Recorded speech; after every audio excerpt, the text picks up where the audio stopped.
All landlords or property managers in the city of Dubuque who are licensed to rent property are required to do a criminal background check on any prospective tenant over the age of 18. And the reason why that was implemented?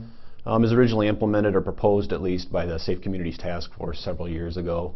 The idea being that we want our landlords and property managers to make educated, informed decisions as to who they rent to and whether it's in the best interest of the community in terms of someone's criminal background and history.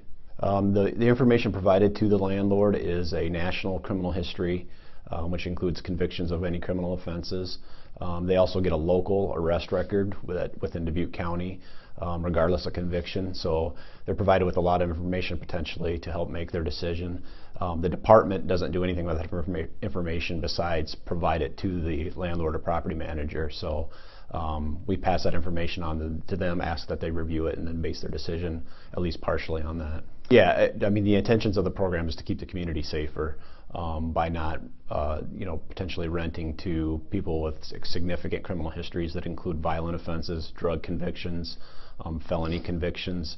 But again, the department and the city, we do not dictate who these landlords, the private landlords, rent to or take on as tenants. Again, we just want them to make informed decisions, and oftentimes somebody with an extensive criminal history that includes drug offenses, to include violent offenses, and felony convictions may not be the best prospect in terms of a law-abiding tenant that will promote community safety.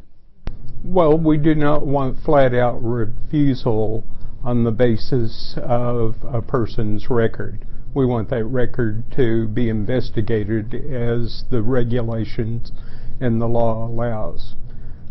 There's a history of discrimination, particularly for African Americans and Latinas, and that's part of the reasoning for HUD's regulations. This should be a welcoming community. It should be a community where there is fair housing, and it should be a community that has integrated housing.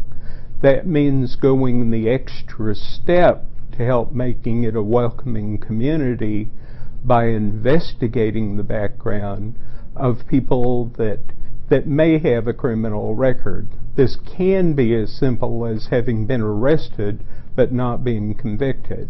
So it's necessary to look into a person's background.